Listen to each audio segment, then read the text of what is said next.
This program is presented by University of California Television. Like what you learn? Visit our website or follow us on Facebook and Twitter to keep up with the latest UCTV programs.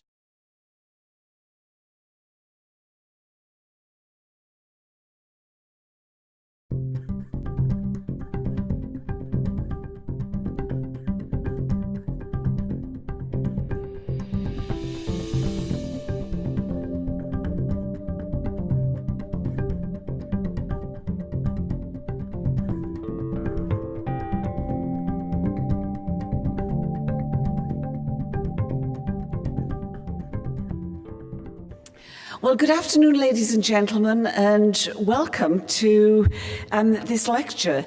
This is the third lecture in the Harvest Distinguished Women Lecture Series. For those who don't know you, my name is Fiona Doyle. In addition to being a professor in material science and engineering, I am the Dean of the Graduate Division at Berkeley. The Graduate Division has a proud tradition of managing the Berkeley Graduate Lectures. We cover 8 lectureships in all. Each has a distinctive endowment history and a distinctive theme for the lectures that are delivered under their auspices. The different programs have brought a variety of incredibly distinguished visitors to Berkeley since 1904. So this goes back well over 100 years. Really building on the principle that a great university is the repository and the center of knowledge that should be made available to the general public. What I find very interesting about the Harvest Distinguished Women Lecture Series, which is the newest addition to our collection, is that rather than choosing a particular theme for the lecture, the common theme for the 3 lectures has been distinguished women who, in fact, have been very, very different in their contributions to the world and their overall impact. The Harvest lecture name comes from the first names of our lecture benefactors, UC Berkeley alumni, Harvey Lee and Esther Ma, both of whom earned their undergraduate degrees in economics at Berkeley before pursuing MBA degrees at Harvard and Columbia, respectively. Both Harvey and Esther have gone on to accomplished international business careers. Esther is the founder of the public relations firm Prestige and is the author of 4 books. She was featured in the 2011 book Ladies Who Launch.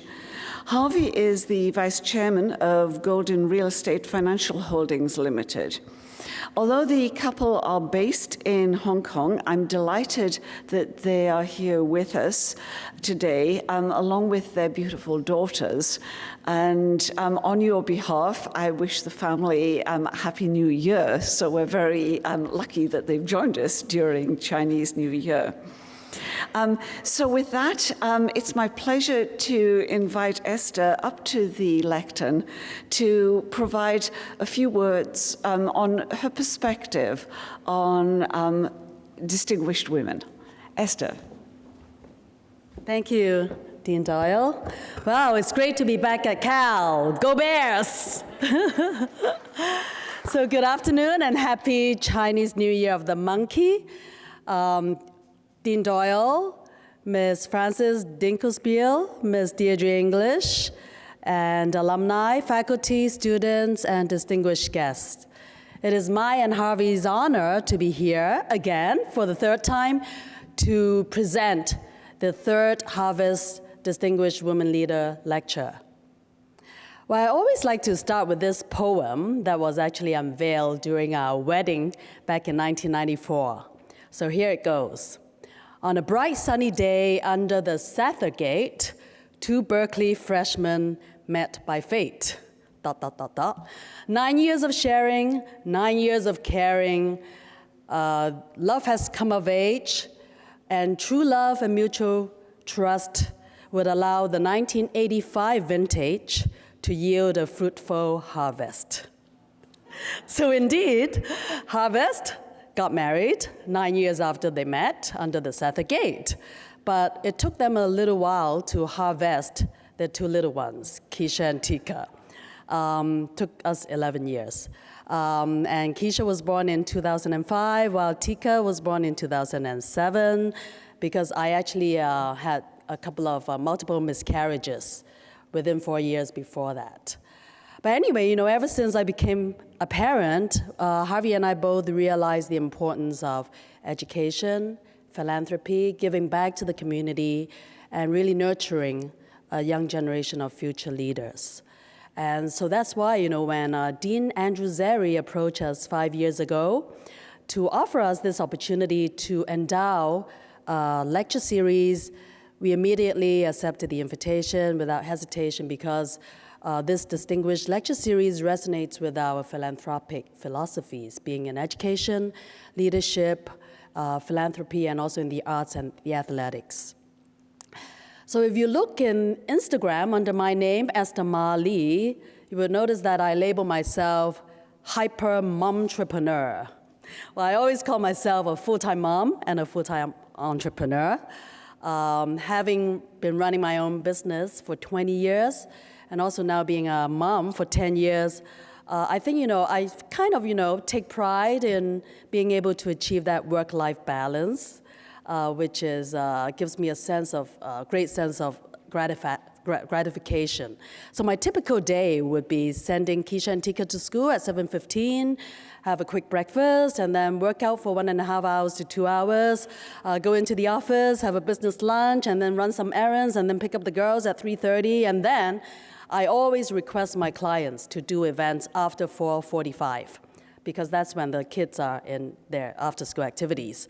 And then after the event, we'll either go home for dinner, look after their homework, or study with them, or once in a while go out with Harvey on wine dinners, or so on and so forth. Weekends are always spent on family gatherings or some kind of sports competitions. But why distinguished women? Because I'm a great fan, great supporter of women causes. Back home, I'm on the board of Zonta Club, which is an NGO consisting of women executives. We all join force to help underprivileged women.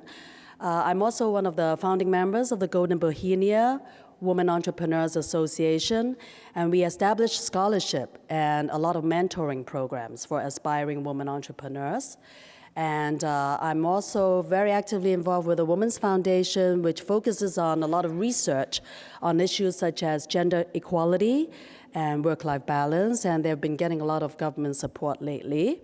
And also I'm volunteering for Women Helping Women Foundation, which focuses on helping marginalized women, especially those who experience domestic violence and domestic abuse. And on the lighter side of life, I'm co-founder of a Femme de Vin Society, a woman wine society.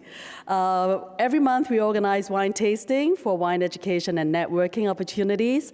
So when Dean Doyle told me that this year our speaker is going to be a little bit different. How different? Because, the first year, as Dean Doyle mentioned, Mrs. Harriet Fulbright gave an inspiring speech on international education.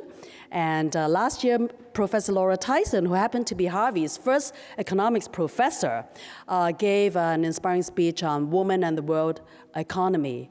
And this year, we're so excited because Harvey also happens to be in the wine business. In fact, his boss is the owner of a Napa Valley vineyard by the name of Sloan Estates. And Jenny, I believe the GM, is making her way down. So we are really excited that today our guest lecturer, in fact, is a renowned author of a best-selling book called Tangled Vineyards. So all you need to know about what happened in Napa Valley vineyards. So without further ado, I'll let Dean Doyle make an introduction of our guest lecturer to you, and stay tuned for the interesting lecture as well as some wine tasting after the lecture. Thank you.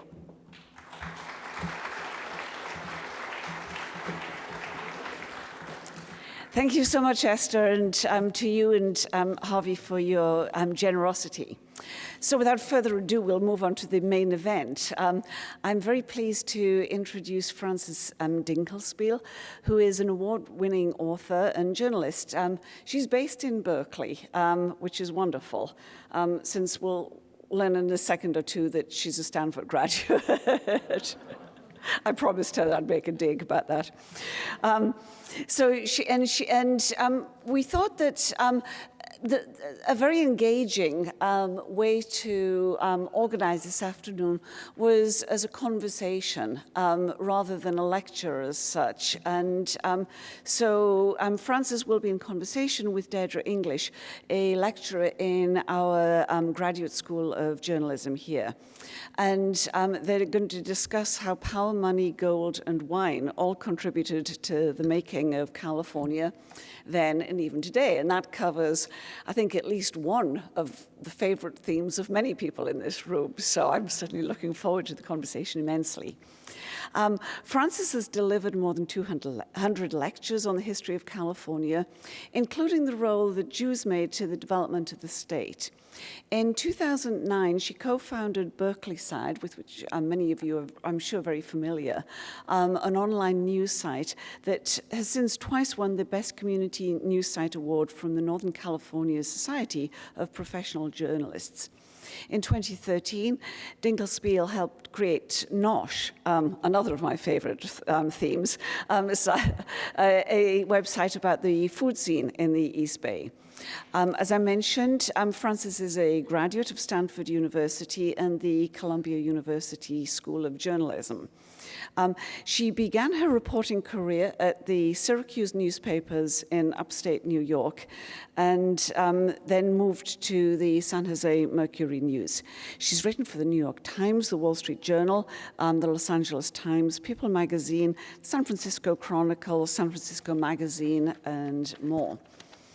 Her first book, Towers of Gold, How One Jewish Immigrant Named Isaias Helmand Created California, was a San Francisco Chronicle bestseller, a finalist for the Northern California Book Awards, and was the best book of the year named by both the San Francisco Chronicle and the Northern California Independent Booksellers Association. Her most recent book appears to be getting similar acclaim, Tangled Vines, as Esther mentioned, but the subtitle is truly intriguing, Greed, Murder, Obsession, and an Arsonist in the Vineyards of California. And this is a New York Times and San Francisco Chronicle bestseller. Deirdre English is a former editor-in-chief of the award-winning and influential Mother Jones magazine.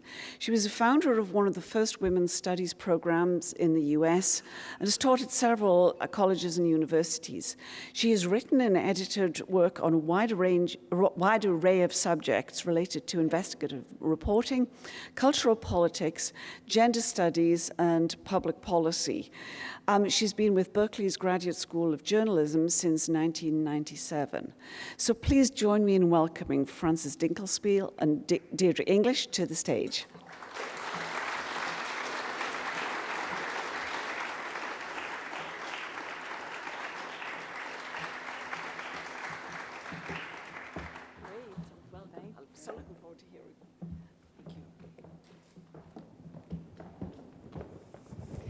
Well, gold leads to money, leads to power, leads to wine. So it won't be hard for us to hit on all those topics, and obviously we fit very comfortably under the rubric of the Harvest moniker, and the celebration of you as a outstanding woman leader and author. So let's just plunge right in. I've really enjoyed reading both of these books. I think they're extraordinary.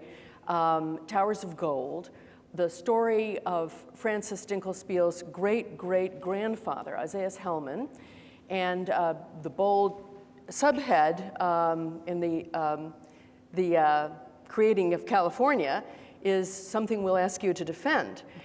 And that's a wonderful book that is a business history of California And an interesting way into, those of you who haven't studied California history in great depth, it's actually quite an interesting way to look at it. Because it goes from the gold rush up into very contemporary, almost contemporary times. It's very recognizable. And it covers everything from land development to the development of banking and finance. And then Frances, in her second book, kind of takes something that began in the first book, Towers of Gold, but that she really explores in Tangled Vines, her second book, which is that her great-great-grandfather, Isaiah Hellman, invested in a vineyard, in Cucamonga Vineyard in Southern California when he was there. And eventually, Isaiah Hellman moves from Southern California to Northern California, and the wine industry also moves from Southern California to Northern California for different reasons, but they remain tangled. So we will be talking more about the wine industry and the dark side of the wine industry, which Frances gets into in great depth: the labor exploitation, the fraud, the greed, the arson, the criminal behavior, and the threats that continue to this day, the fraudulent marketing of some wines. So it's a interconnected history. I think you've masterfully, woven all of these threads together. And we agreed that instead of just focusing on Tangled Vines today, we'll try to do a little bit of a timeline through both of the books, so that we'll start with talking about Isaiah Hellman in the right from the very beginning, and then weave it into the current book.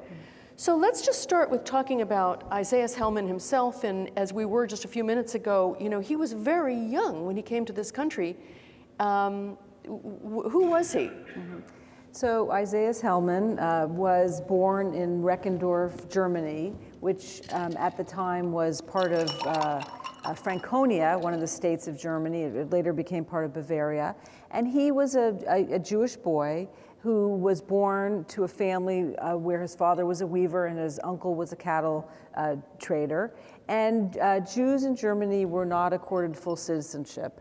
And although the town that Hellman lived in had the Catholics and the Jews had good relations, it became very clear by the middle of the 19th century that the future for Jews was not in Germany.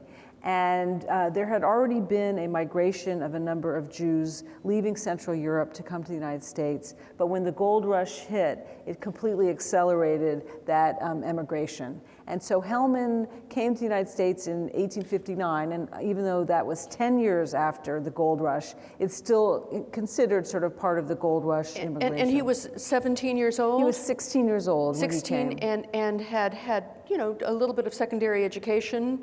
But not much. Not a college education or anything like that. But he was a European, he was a German.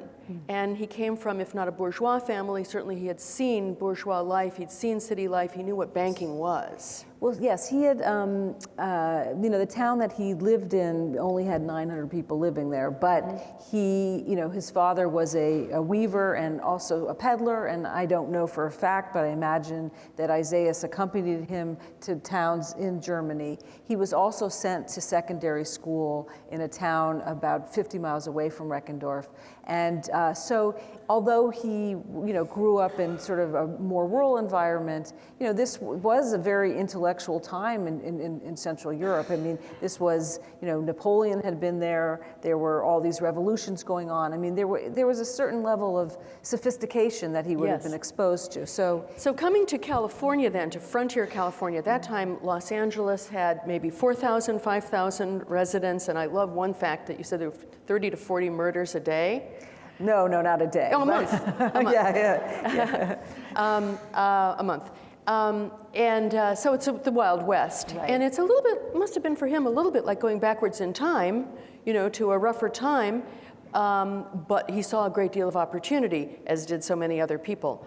So, it's often said that the people who really made the great fortunes out of the gold rush were the people who sold things to the miners. Right. And indeed, he went into the dry goods business, right? Right, exactly. So for Helmand and for many other Jews who arrived, California was different from any place they'd ever been before, and their experiences were different than the Jews in New York, because in California people were so focused on getting rich that they hadn't created social hierarchies that oppressed a lot of classes. I mean, there was, discrimination against African Americans and Chinese, but against Jews, they were regarded as white.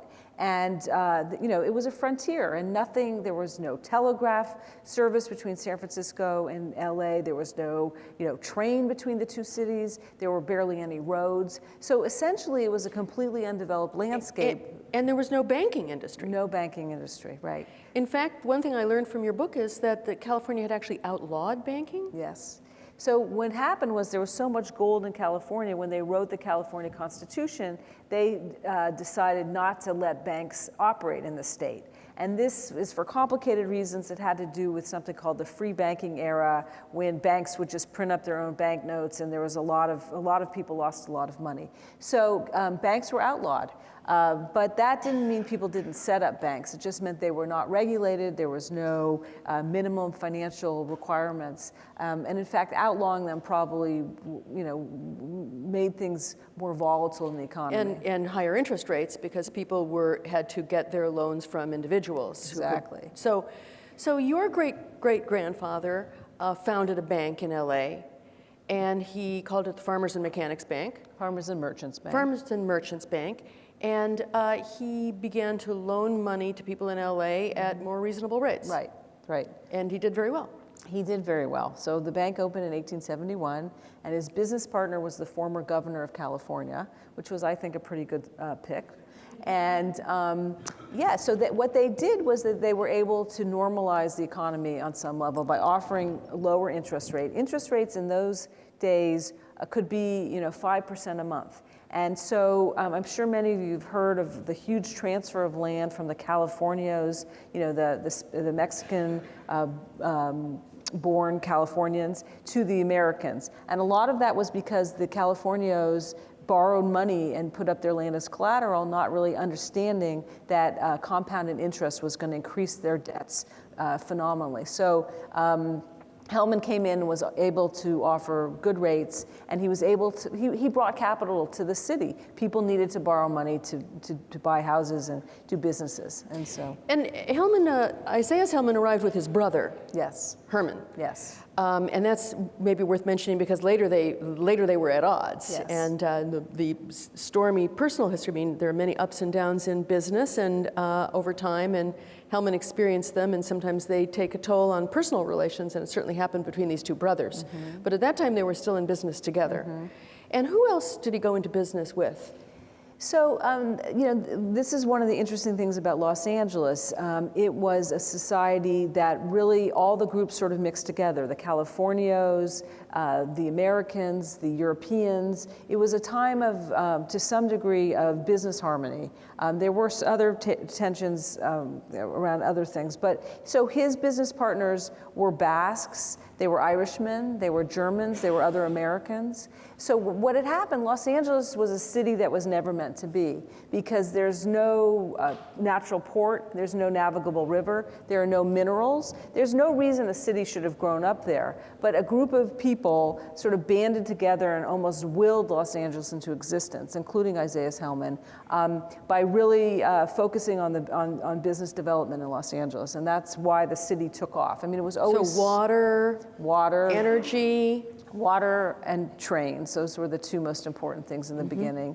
Agriculture was a very important product, and eventually, of course, water and power and oil were really important. So, but first the trolleys, right? Building a trolley car system in Los Angeles. Right. And then he bought a great deal of land, and he donated some of that to found the University of Southern California. Right. Which increased the value of the land around it. Right. And his mastery of horizontal integration, his control of the trolleys also allowed him to run a trolley to the campus, which also helped to increase the value of the surrounding land. Right. So he was able to exploit many different industries, many different businesses, as well as banking, and have so many different partners. When did he buy Rancho Cucamonga? He bought Rancho Cucamonga. So Rancho Cucamonga is the place where my book Tangled Vines talks about this fire and that destroyed 4.5 million bottles of wine. And among the wine that was destroyed were 175 bottles made by Isaiah Helmand in 1875 from a vineyard in Rancho Cucamonga. And so he bought Rancho Cucamonga in 1871. So he was very young at that point. It was before he started Farmers and Merchants Bank, but he got together a syndicate of businessmen in San Francisco, and they bought this land that was being foreclosed upon because the widow who owned it couldn't pay her debts.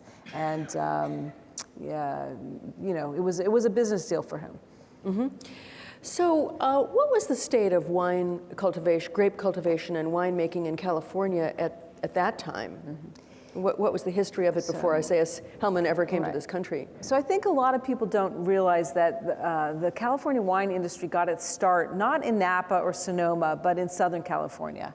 And that was primarily because Father Junipero Serra, who started the mission system, he brought up grapes from Baja California and planted them to make sacramental wine. And he brought up a grape variety called Mission grapes, which were really, really hardy grapes that did well in the hot suns of Southern California. Were they already called Mission grapes, or no. they were named after the California missions? They were named after the California missions. That's not their Latin name. Well, yeah, of course, really. But so Los Angeles was known as the city of vines because grape growing did really, really well. And you know, probably by the 1850s, there were 100 vineyards in the city of Los Angeles. People making a wine for local consumption and a little bit for export. The export really hadn't taken off by then. But it was a growing business. So after everyone rushed to California to make money in the gold mines, when that sort of ran out or became part of, you know, large corporations started taking over the gold mining industry, people looked for other businesses to go in, and agriculture was, of course, one of the most important things. And a lot of people thought, you know, growing grapes and making wine was a growing industry. And in fact, they got tax rates for planting vineyards and things like that. So when Helmand bought the Cucamonga vineyard in 1871, California had a pretty vibrant wine business going. All this one type of grape? Mostly, well, it was predominantly Mission grapes until 1890 in California. And one thing that's important to know is Mission grape made really crummy wine. I mean, and their winemaking methods were not very sophisticated. So, you know, even if they had better grapes, the wine wasn't always so good. It made sort of dry, it made flat wine that didn't have a lot of acidity. There was a push to bring in other kinds of grapevines to California starting around 1860. There was a really big push, and slowly there was a transition from, you know, having Mission grapes be the #1 grape to having other varieties. But is that a red varietal or? Mission, well, you can make white wine too from red grapes, but yeah, Mission is a red grape. I mean, most of the wine port was made from it, and red wine and stuff like that.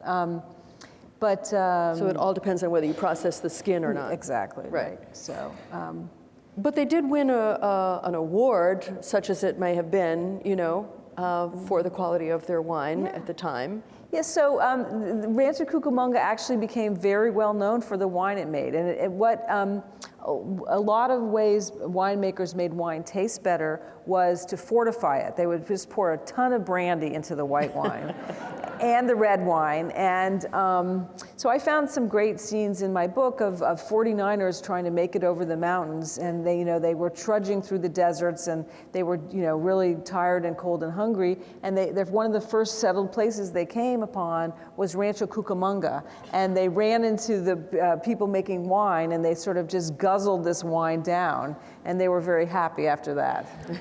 So, but in the beginning, the methods that they made wine were very primitive. They didn't have a lot of barrels here, so Native Americans used to string up, cow hides on poles, and Native Americans would stomp their grapes and squish the grapes in the cow hides, and then they would sometimes have hide kind of containers to ferment the wine. And eventually, and this was almost slave labor. It definitely was slave labor. Mm-hmm. So eventually, they learned how to make better wine, but for a long time, people were just cutting corners to make money. It was just seen as a product, not really as something that was particularly special. Mm-hmm. Now, at some point, is it that Isaias Helmand saved some barrels of wine that eventually became the 175 bottles that you finally lost in the Arson episode, many decades later? Right. So I don't 100% know, but here I am writing this book about this wine that was made in 1875, and I kept asking myself, why does the family have this old wine? We don't have 1873 wine or 1881 wine, we just have all this wine from 1875. And I had it, right? I had it, right. And I think I figured it out, which I go to in the book, that it had been a particularly good year, and they must have put a few barrels aside, and people forgot about it. And so when they were discovered in around 1920, after Helmand died, they were then bottled at that point. And they were bottled because during Prohibition, your family wanted to be able to take those bottles of wine, barrels of wine, put them into bottles and give them to the family. Yes, right. So that you could enjoy yourselves at home. Right. So not you personally. Right, no.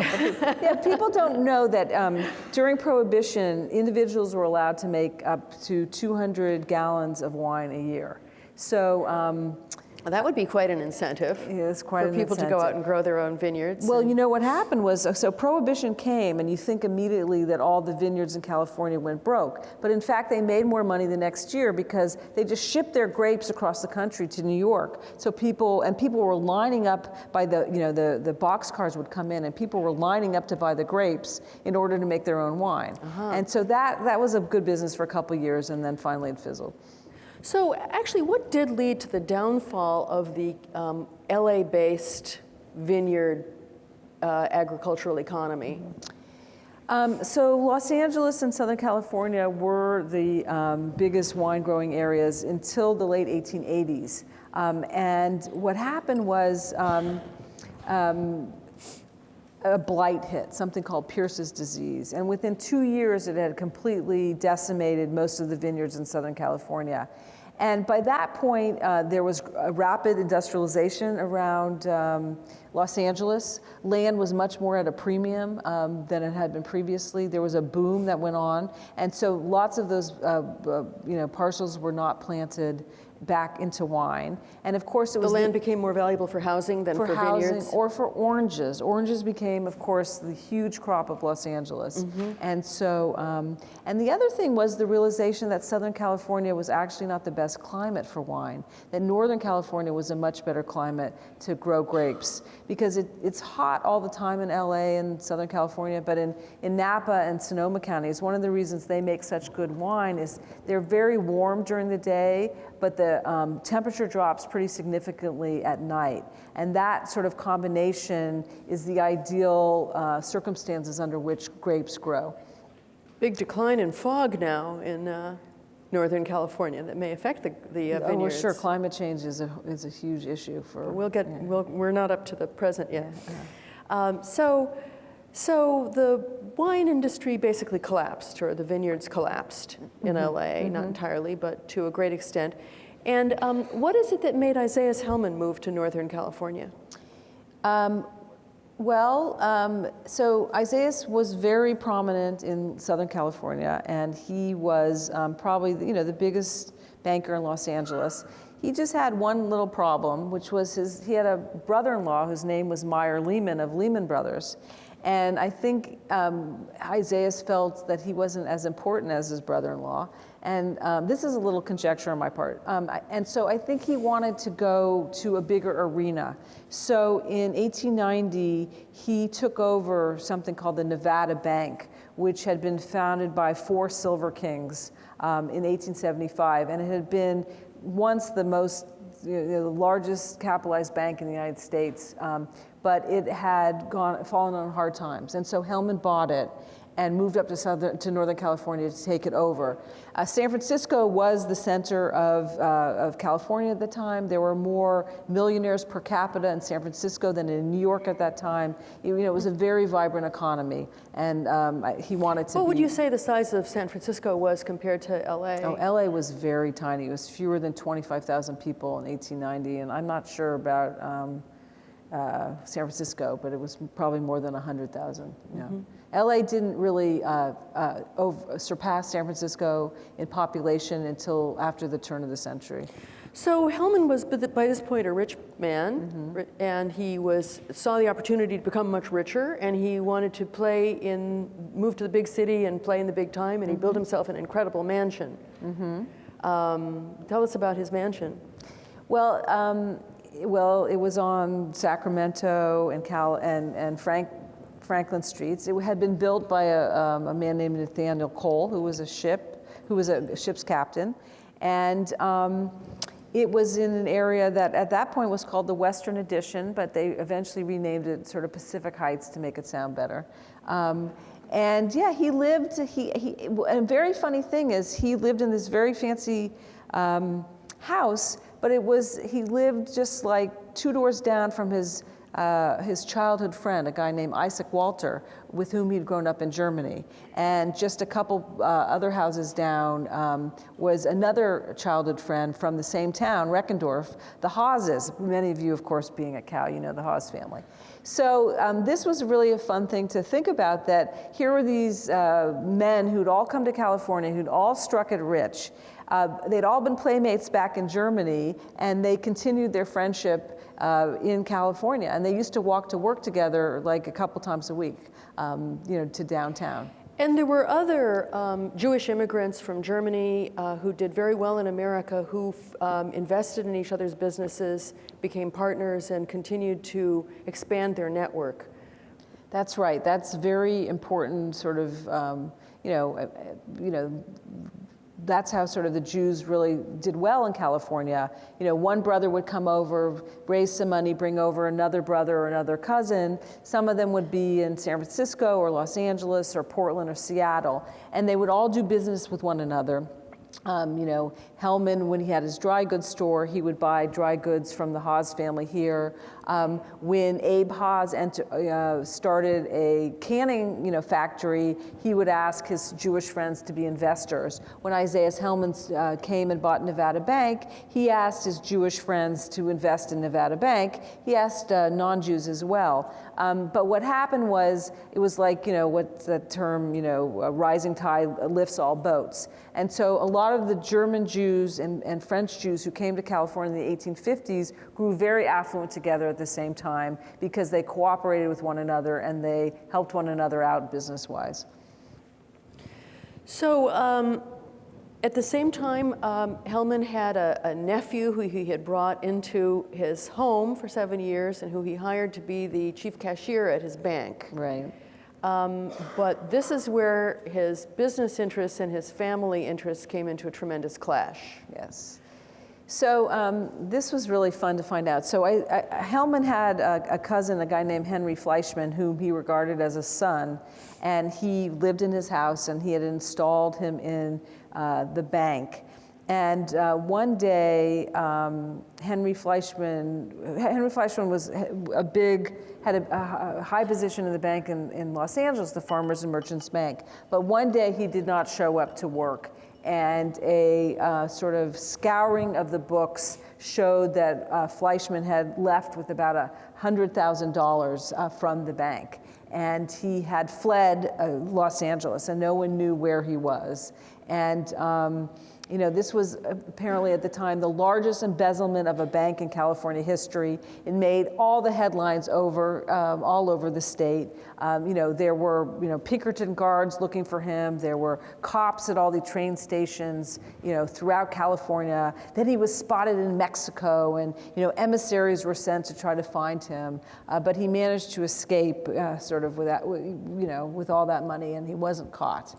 And this caused a tremendous breach between Isaias and his brother Herman. That's correct. So, you know, Isaias Helmand was very pig-headed in a lot of ways. He liked what he liked, and he was very loyal to family, and he had really admired this cousin Henry, whereas his brother Herman, who actually was heading up this bank in LA, thought Henry, there were some things about Henry he didn't like, and he tried to get Isaias to fire Henry, and Isaias refused. And it caused a big rift between the brothers that would later sort of force them apart. So he was kind of myopic, Isaias. He didn't want to see what he should have seen. Well, and we would be surprised if such a powerful and successful businessman as Isaias Hellman did not have a big ego to match. Yes, of course, of course. So yes. His brother calls him something of a tyrant. Yes, I think doesn't want to do business with him anymore. Right. After that. So one of the things I found very interesting in doing the research was that I think, you know, during that era, men who became very successful believed that they were successful not because of their luck, but they believed that they were successful because they were inherently better than a lot of people in their world. And I think that's contributed to this arrogant attitude of Hellman. I think, you know, I think people like him thought if someone was poor, it was poor because, you know, it was their fault, it was their mistake. And, you know, it's so, you know, it's not that he wouldn't have sympathy for people who were down on their luck, and he did help people who's down on their luck, but I think he believed in a natural order of things. And since he had risen to the top, it must mean that he, you know, had more brains than anyone else. Exactly, yeah. So he then became a very active investor in the Southern Pacific Railroad. Mm-hmm. So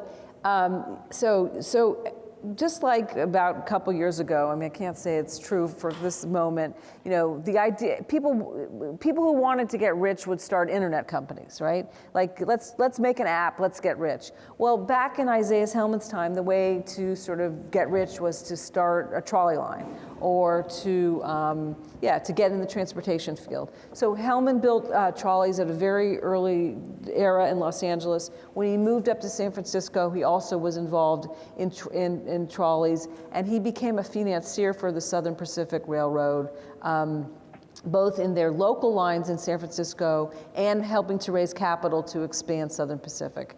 And so. And then how did he become, how did he get involved with Wells Fargo Bank?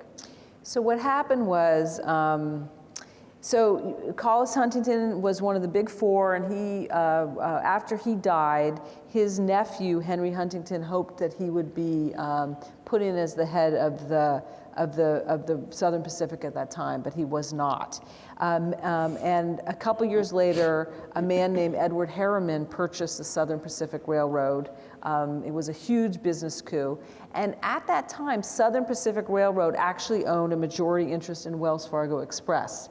Wells Fargo was known as a company that delivered gold, delivered passengers. Its banking functions were kind of a small part of its operation. And when Herman bought Southern Pacific, he wanted to get rid of the bank. He was sort of like a dragging asset. So he was friends with Hellman, and he asked Hellman if he wanted to buy it. And what year was that?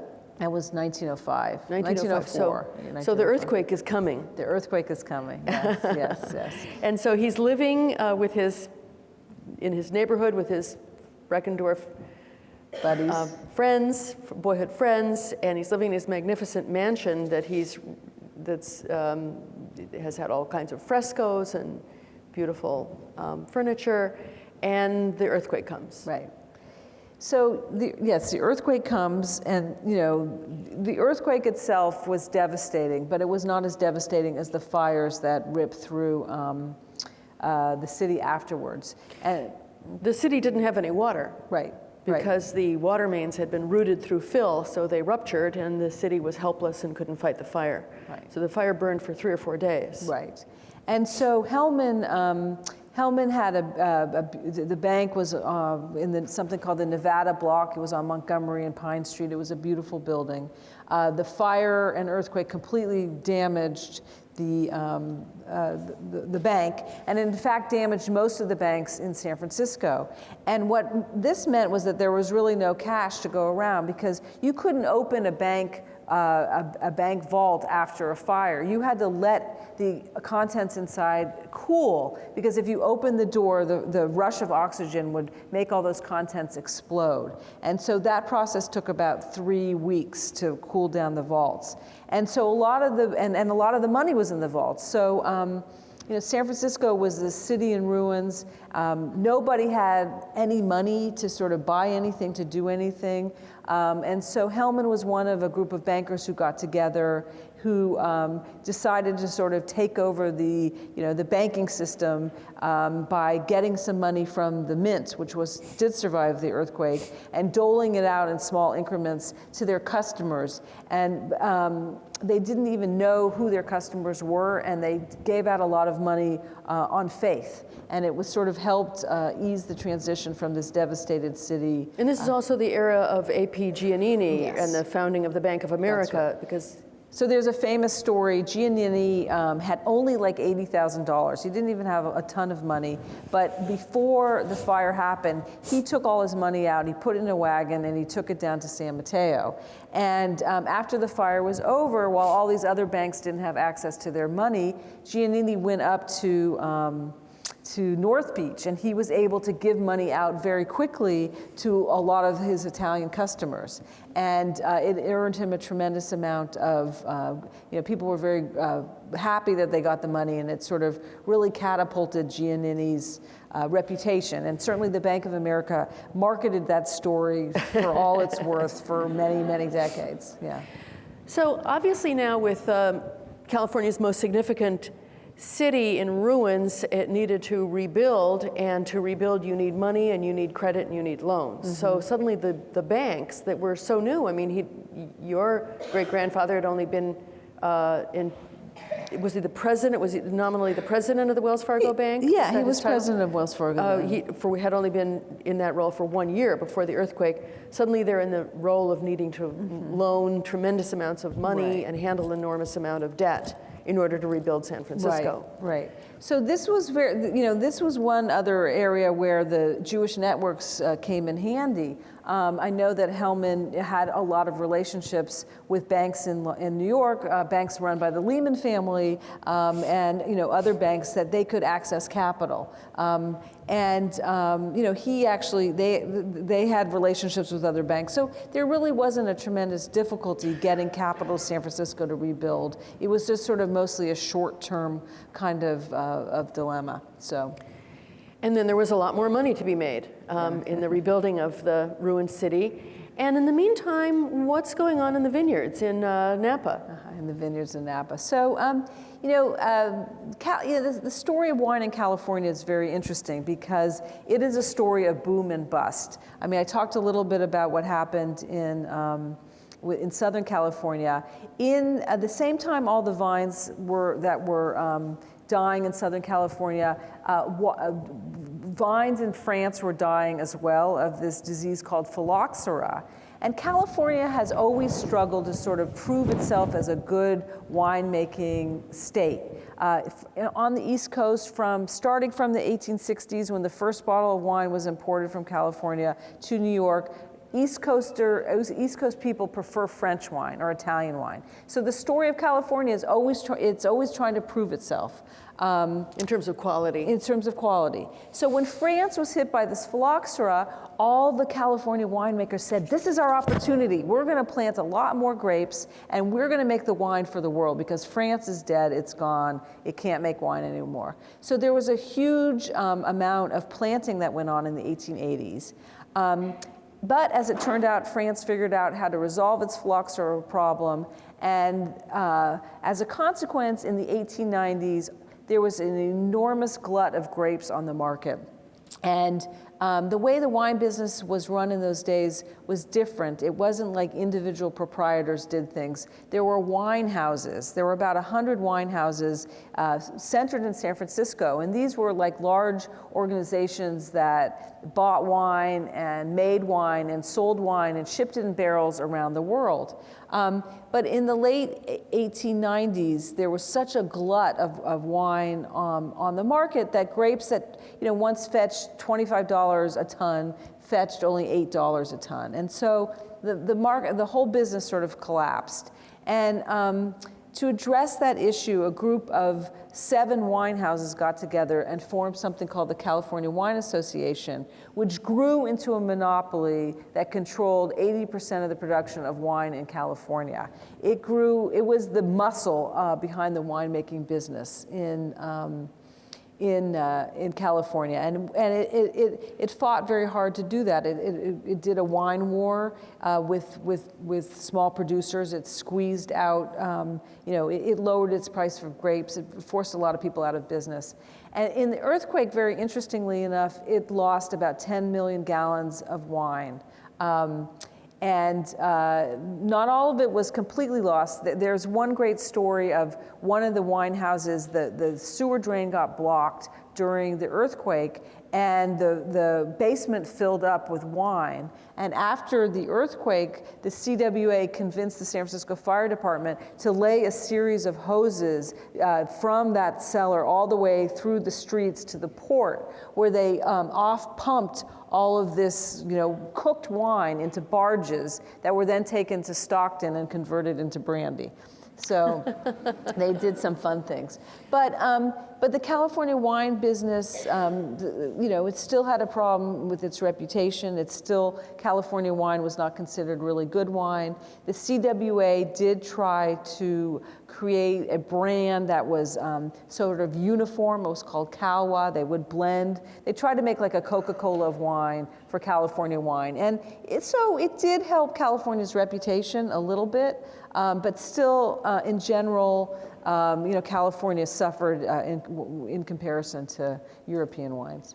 And wasn't there really a lot of adulteration of that wine too, the wine that was sold in those days in those barrels? Well, what were you really getting? Exactly, yeah. Winemakers, the ones who planted all those grapes to take advantage of the phylloxera, when the time came to make wine, a lot of them didn't know how to do it. And so they would just add like red food coloring and chemicals to mask the moldy flavor. And so all of this contributed to California's terrible reputation.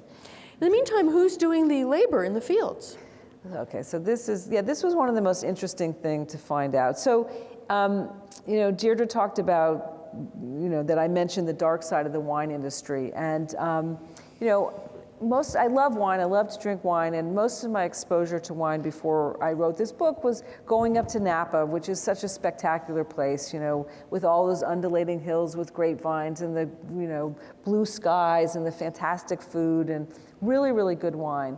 But when you look back at how California wine was made, it really was, the history of wine is really a history of exploitation. Father Junipero Serra, when they started to make wine at the missions, they used the Native Americans who'd converted to Christianity as their labor. And once those Native Americans converted to Christianity, they were chattel for the missions. They weren't allowed to leave. They weren't allowed to work on their own schedule. They were really sort of put to work. But interestingly enough, the Americans treated the Native Americans worse than the Franciscan missionaries. The very first law passed in California, before it even became a state, was something called the Indian Indenture Act. And there was a big labor shortage in California in 1850 because of the gold rush. So the legislature passed this law which enabled any white person to identify a Native American as either drunk or indolent. And that would mean that Native American was subject to arrest by the sheriff or a marshal and fined, and most of those Indians could not pay their fines, so the marshal would then sell off that Indian's labor to the highest bidder for a week period at a time. And the marshals would pocket a percentage of that money, and the municipalities would pocket a percentage of that money. So really in the, starting from the 1850s through the 1870s, the California wine business was developed on the backs of this slave labor of Native Americans. And they eventually died out because they were so brutally mistreated. So after the Native American workers tragically died out, then what did the vineyard owners do? Yeah, well, they turned to the next group, which was the Chinese workers. So, the Chinese had come over in huge numbers to work on the railroads, and the Transcontinental Railroad was completed in 1869, and all of a sudden there was this huge pool of labor. And a lot of vineyard owners did not like using the Native Americans because they were very susceptible to alcohol, and they needed a lot of supervision. And the Chinese, in contrast, were self-governing, and they were very, very hardworking. And I think what is not very well known is that the Chinese really started, agriculture in California, including in the vineyards. They were the people who, planted the grapes, who cultivated the grapes, who made the wine, and the same is true for lots of other crops. But they in didn't California. have the opportunity to have ownership. No.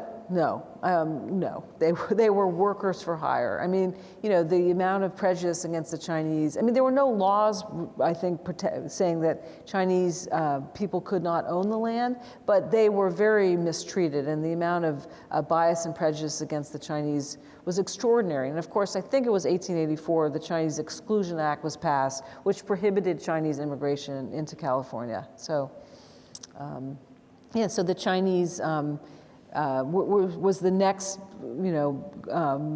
wave of worker, and that eventually gave away to Mexican and Central farm American workers and migrant workers. Right. Well, so in the meantime, what is happening with the quality of the wine, and how did wine come to be stored in this warehouse that you talk about? So we have to sort of fast forward. Yeah. So Prohibition came, completely devastated the California wine economy. Certain vineyards and wineries did okay because they could sell sacramental wine to synagogues and churches. For a while, a lot of wineries sold grapes. They shipped them east. But eventually, most of the wineries had to shut down. And Prohibition was lifted in 1933. And really, even by the late 1960s, California had fewer vineyards operating than they had, prior to Prohibition. And Americans were drinking sweet wine. They didn't really like table wine. And all of that changed when Julia Child came on the scene and Jackie Onassis came on the scene. And, vets who'd fought in World War II started to think about drinking wine like they'd seen in France. And so starting in 1967, the California wine industry really took off. And, it's been sort of an upward trajectory most of the time since then. And so my modern day story sort of starts probably around then. There was a man named Mark Anderson who was born in Berkeley in 1948. He came from a family who lived in the Claremont district. He went to John Muir School. He, was a nice, average kid. And he moved to Sausalito to work on the houseboats in the early 70s, and then he eventually made his way to Hong Kong and then to Japan, where he lived for a number of years, and he fell in with a group of very rich Japanese businessmen who liked to travel around the world having wine adventures. And Mark learned a lot about wine from them, and then he came back to the US, and he did a lot of things, none of them successfully, but in 1999, he started a wine storage business where he set up a facility where he was storing people's wine because, wine needs to be kept at a certain temperature. Most people don't have that facility in their house. And so Mark did that business for a while, and then he realized that And this is where the greed and arson in your subtitle come in. That's right. He was not a stupid guy. He figured out he could make a lot more money by selling his clients wine than just renting them space. So for a period of a couple years, he would just take his clients' wine and take it around to various stores and sell it. And one of these stores was Premier Cru. So he's in effect, yeah. he's stealing his client's wine. He's stealing his client's wine, and I don't know if you've been reading about the recent problem with Premier Cru. Well, back in 2000, John Fox, who owns Premier Cru, he would just take Mark's wine. He didn't ask for any proof that Mark owned the wine. Mark was eventually charged with embezzlement, at which point there were these charges levied against him, and he was in the newspaper. The owner of Premier Cru then said, I don't want your wine, Mark Anderson. But all Mark did was change the name under which he sold the wine, and he continued to sell the wine. So this is part of what I get into the book, just how poorly regulated the wine business is. Anyway, Mark was charged with many counts of embezzlement. And in a desperate attempt to cover his tracks, he set fire to the wine's central warehouse in Vallejo in 2005. And it destroyed $250 million worth of wine. Hoping that he would get the insurance payoff and be able to cover his tracks, that he'd actually sold so much of the wine. And then the police wouldn't be able to say, where you sold your client's wine. He would say, no, it just burnt up in that fire. Yeah, right. It didn't really work out so well for him, though. It didn't work out for him. He's now in a place that doesn't sound so good, Terminal Island. Yes. It's serving a 27-year sentence. Right. Right? So, but you say that today the wine industry is still not well regulated and that there's still fraud in the wine business. There's a lot of fraud in the wine business. I mean, so just here in Berkeley, I've been writing a lot about this incredible wine retailer named Premier Cru, which has been around since 1980. They did a lot of online wine sales. They would offer really great French Bordeaux and Burgundy at prices that were much lower than their competitors. And people would buy the wine, but then they were often buying wine futures, which meant they would buy wine that was still in barrels, because you can get it for less money when it's still in barrels than when it's bottled. But a lot of these clients have been complaining that wine they paid for was never delivered. And so there was sort of this low-level rumble on a lot of wine boards about what was going on. But then just in December, in December, Premier Cru shut down unexpectedly. And then in January, it filed for bankruptcy. And just this week, the FBI announced that it's investigating it for a Ponzi scheme. So when they filed for bankruptcy, they listed $70 million in debts and $7 million in assets. So there's some $63 million out there floating around. Nobody knows where. So this is just the most recent example, but there are lots of other examples of people making fraudulent wine and selling it to some of the world's most renowned collectors and things like that. There is a lot of dirt.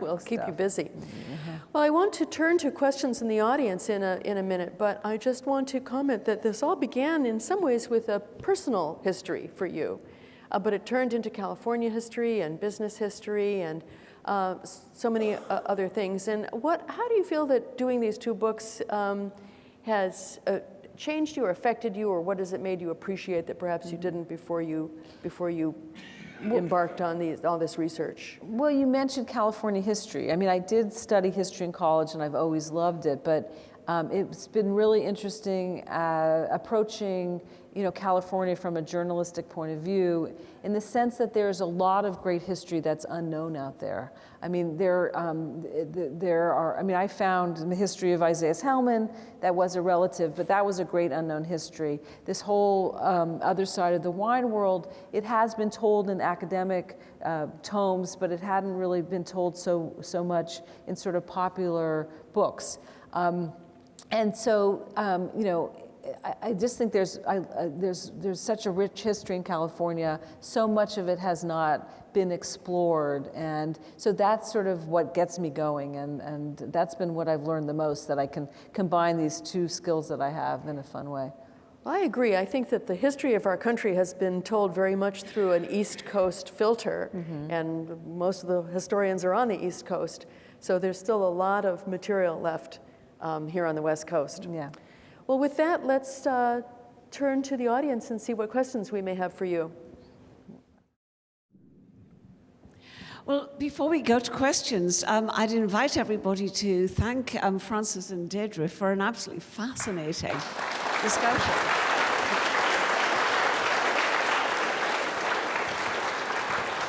I thought I knew a fair amount about the topic, but I realized that I knew almost nothing. We'll take questions for about 10 minutes or so, if we have that many questions. And then we, as was mentioned before, we have a reception at the back of the auditorium, and that, of course, will afford everybody the opportunity to ask more informal questions. So with that, I invite anyone who has questions to please come forward. Please talk about climate change on the vineyards. Sure. The question is, will we talk about climate change on the vineyards? I think, nobody knows exactly what's going to happen, but as, the climate warms up, that diurnal difference between, hot days and cool nights is certainly going to diminish in Napa and Sonoma. That will affect the quality of the grapes. And so, presumably, the wine industry might move north, though, of course, there are a lot of scientists who are experimenting and trying to create grapes that will be able to still, do well, even if the climate is hotter. But I think, the drought has had an effect on California. Certainly last year, the yields were much lower because the plants were more stressed out. I think they're probably going to do okay this year, but definitely climate change is a very major worry for grape growers and winemakers. I wanted to ask if you could share some of the history about our University of California, Berkeley being, the university farm, and later on Davis becoming our university farm. Just how viticulture came to be a part of the body of knowledge of the University of California. Right. So the question is sort of how did viticulture evolve in the halls of academia in California? So of course the original and only university, public university in California was here at Berkeley for a very long time. And Isaias Helmand was a regent. Yes, he was a regent for a long period. 38 years. He was a regent, I believe. There was a man, I think his name was Mr. Bioletti, who headed up a very important department at UC Berkeley that studied wine. And that in itself is a very interesting history because he brought an academic perspective to making wine. And he had his supporters, but there were a lot of businessmen who thought like his approach towards wine was ridiculous and unnecessary. And those supporters eventually convinced the legislature to unfund him in a lot of ways. And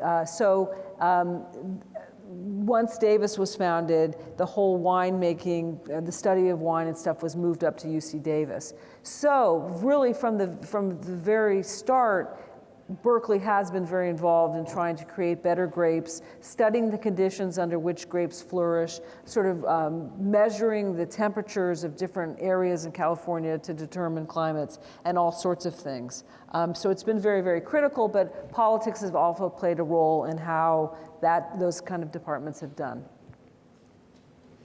I seem to remember that there's a connection with the Hellman name to the Herman Mansion in Westlake Tahoe. Is it the same Hellman family? Yes, so the question is there's a connection between the Hellmans and the Ermans in Tahoe.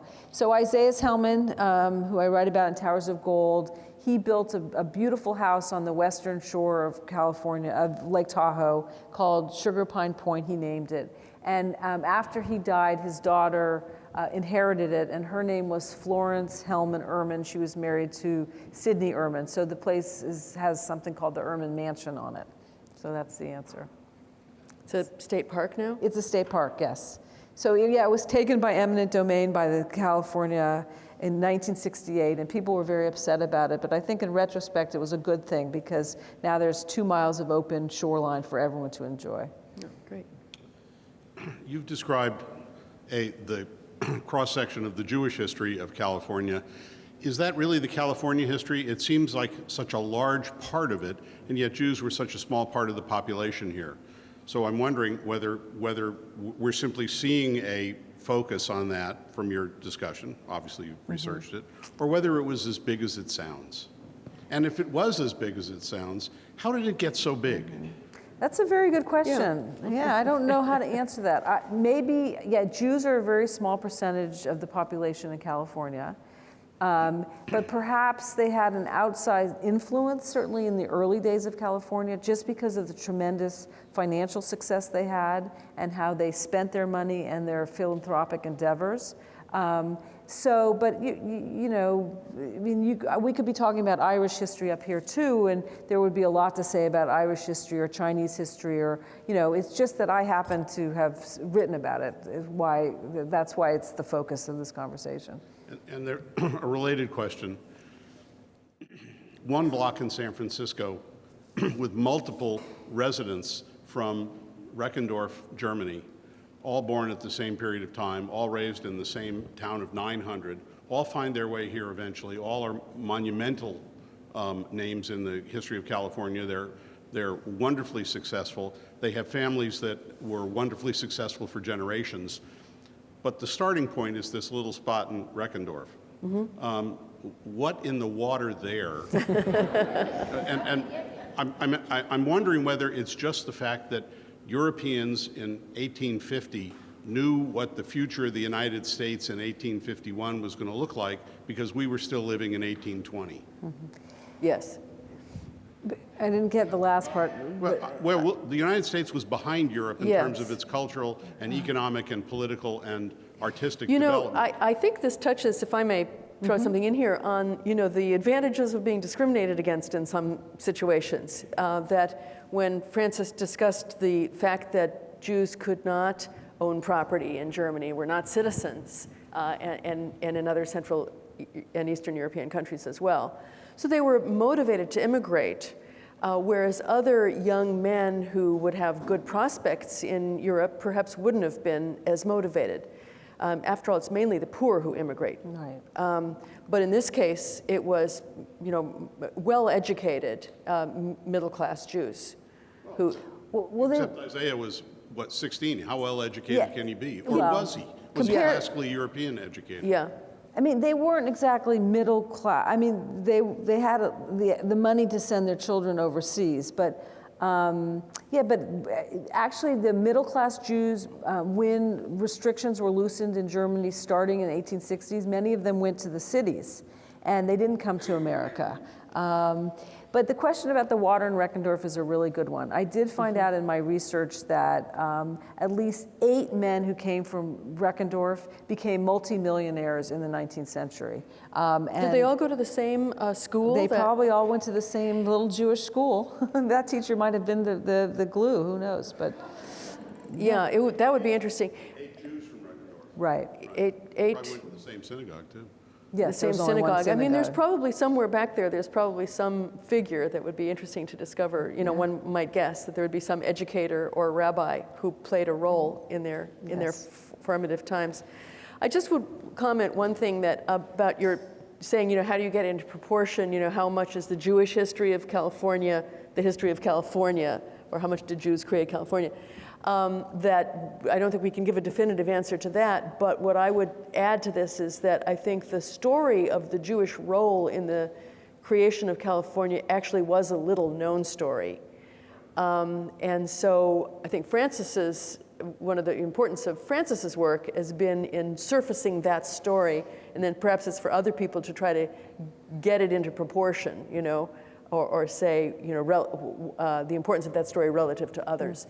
But it's a story that really had not been told. There's a wonderful documentary movie, and I know you played a role and you're in it, right? By a woman named Jackie Krensman, that's called American Jerusalem. And American Jerusalem is San Francisco. And it is another attempt, and a very recent one, just within the past a few years, but it was on PBS, to tell that untold story that the Jews of San Francisco did play an important role, maybe not the all-important role, but an important role in the development of the economy and the culture that we are still living in today. Very, very much the heirs of the institutions that they created. So, yes. Hi, thank you. Just moving up to the modern day, I wanted to ask you, Frances, about, given the focus on the Harvest Lecture Series and its focus on women, if you might speak to your own experience as a prominent woman author and as co-founder of Berkeley Side, and then also perhaps to touch on, because I'm curious about it, women in the wine industry today. Yeah, so I do, one of my main characters in my book is a woman. Her name is Delia Villader. She had grown up in Argentina. Her family had Spanish roots and French roots. She is one of the first really prominent female winemakers in Napa. She lost about $4.5 million worth of wine in that fire. She was uninsured. This woman has an incredible spirit and an incredible drive, and she was able to recover from that devastating financial loss. And so, there are a number of female winemakers in Napa. I mean, it's been a place where women have thrived as much as men, and there are a lot of iconic names. So, anyway. You know, I'm glad that you mentioned Berkeley Side, because we didn't get to that, but Frances is one of the founders, and she's a reporter and editor for Berkeley Side, an online local, hyperlocal newspaper or news site that I think we can all be very grateful for, and plays a really important role. And I hope if any of you have not, don't look at it, you'll Google it and go look at it. So, thank you very much.